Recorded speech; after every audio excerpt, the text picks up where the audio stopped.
Thanks, Professor Wolf, for joining me today to talk about the impact of heat waves on birds.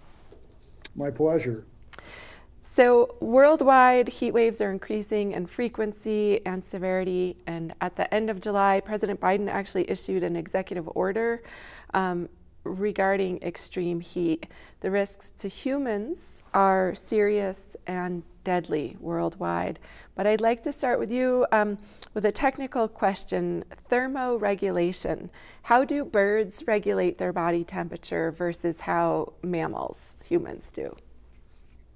Sure. And so the general problem is similar for mammals and birds. I mean, we humans, when the when the environmental temperature is cooler than our body, below 98.6, then we offload heat, what we call passively, through radiation, conduction, and convection. Heat just flows from hot to cold and leaves our body.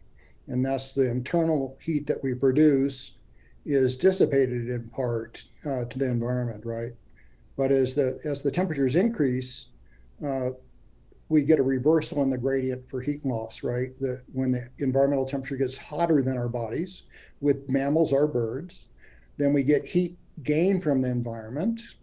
And we also have our internal heat we have to get rid of, right? To maintain a stable body temperature. So this is the goal, a process called homeostasis, where we maintain a stable internal environment.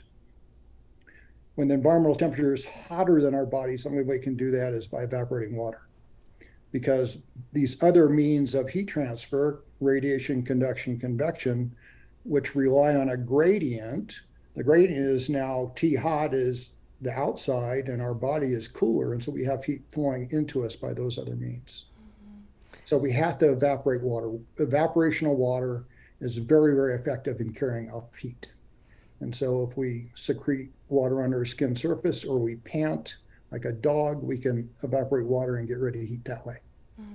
I actually saw a curve-billed thrasher panting in my front yard a couple of Sundays ago when it was really hot, and that alarmed me. I don't typically think of birds as panting, but is that just a normal way for them to react? Yeah, for songbirds like thrashers, that is a normal way to get rid of heat when it's hot. So if they're sitting in the sun, right, the sun's radiation adds a huge heat load to the animal. And so that's why we try to avoid the sun when it's really hot, right? Because it's equivalent to elevating the temperature of a room by maybe 12 to 20 degrees, you know? And so that thrasher now is panting to cool itself. And so it's evaporating water from its respiratory surfaces, pulling heat away from the body and cooling itself. And that's the way songbirds cool, by panting. They don't sweat like we do. They don't have skin glands that they secrete water onto the skin surface when the water evaporates, right? And so that's what your thrasher is doing. The thing is that the cost in terms of water is really, really high. You lose a lot of water when you're panting like that. And the hotter it is, the more water you lose because you have to cool more. So last year, you and PhD student Rick Ramirez published a paper looking at how some species responded to warming at a site in the Mojave Desert. What was the difference that you found between how bird species and mammal species were responding to heat stress on that site and in that study? Yeah, so that paper was published in Science with Eric Riddle and Steve Beisinger at Berkeley. And we found that this is a study on mammals and birds, and we compared the two groups. And we found that birds, because they're diurnal, meaning they're active during the day, that they're directly exposed to the environment, right? And the extremes of the environment in the Mojave Desert, right? It's where it can be 120 or 130 degrees Fahrenheit. And so those animals have to cope with that heat directly. You know, they also use behavioral means to avoid heat when they can, like seeking the shade or the coolest site in the environment that they can find. But they don't often have opportunities for doing that, not like small mammals. Most small mammals in the Mojave Desert are nocturnal, they're night active. And so they retreat to burrows or other thermal refuges during the day where they can avoid the most severe heat stress, right? And so that reduces their costs in terms of water. And so we found that over long periods of time, that the mammals just haven't been exposed to these extremes, so they haven't evolved adaptations to cope with heat stress. And so they're not very capable as far as coping with heat stress. They can't, they don't sweat, they're not good at panting. As soon as they get hot, they make this sort of emergency panic response of salivating and then wiping the saliva all over their bodies to try to get water to evaporate from their surface and cool them. Whereas birds are coping with this environment all the time, and so they have to directly deal with it. And there seems to be a decline in bird communities that are potentially associated with this warming because the increasing challenge of getting rid of that heat has big costs in terms of water, right? Yeah, so whether that particular study, I know you've also done work looking at heat waves and birds in Australia and other places. I know that those are site specific, but I'm curious what sort of broader lessons you're learning that the rest of us can also understand, how these rising temperatures, heat waves are really affecting bird populations worldwide. Yeah, well, heat waves are instructive to look at because they're sort of this 5% or 1% event that's supposed to happen very infrequently, right?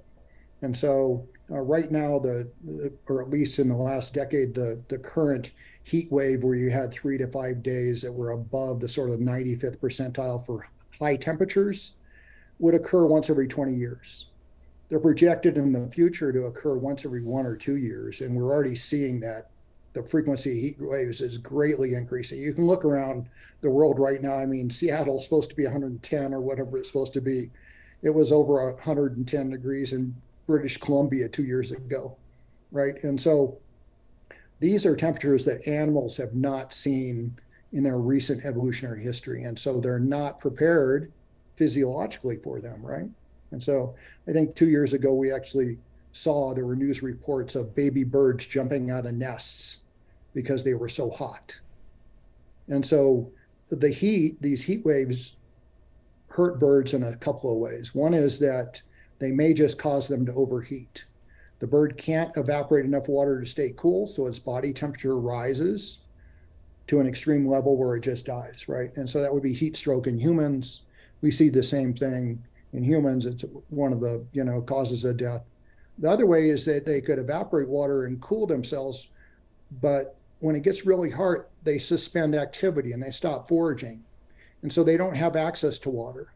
And so they may just run their water levels down in their body to an extent where their body doesn't function anymore. They can't circulate blood, they can't cool, they get organ system failure. There's all sorts of bad things that's happened, right?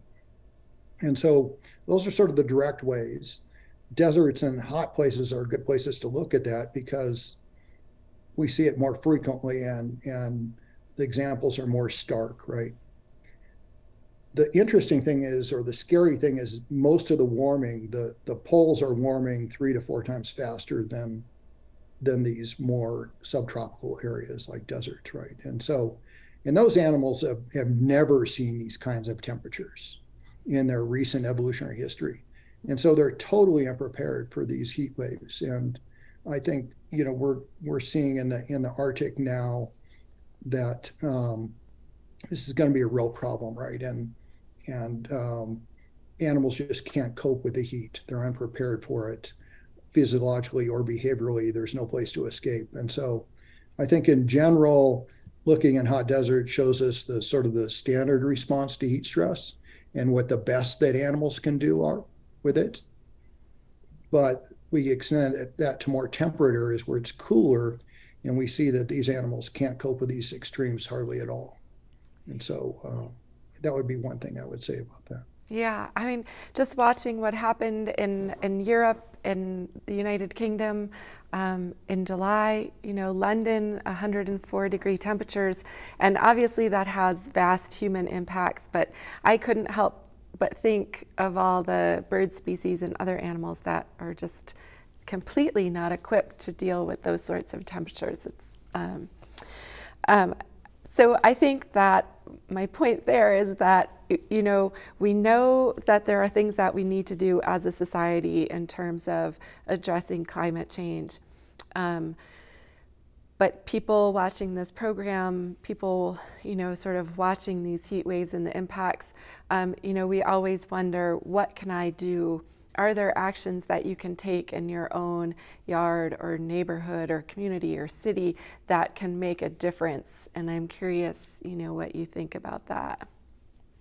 Well, for urban wildlife, I think there are things we can do as far as planting trees. I mean, they're painting, I think in Phoenix now, they're painting the streets a light gray color to reflect heat, because that lowers the surface temperature of the streets by about 10 degrees, which means they're absorbing much less heat.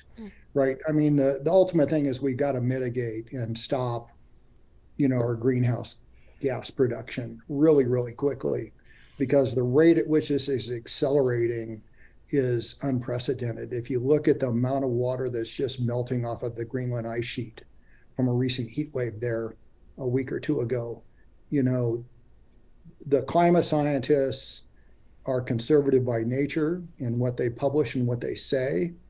But if you ask any of them, things are happening much, much more rapidly than we could have imagined. And as a biologist, I look at these data and I don't delve into them deeply. But if you just look at different things, you know, ice sheets, temperatures in British Columbia and Alaska, the number of heat waves that we're having that are widespread across Europe right now. You know, in 2003, there were 15,000 excess human deaths during a heat wave there. And heat waves are the biggest killer of humans, the biggest environmental killer of humans.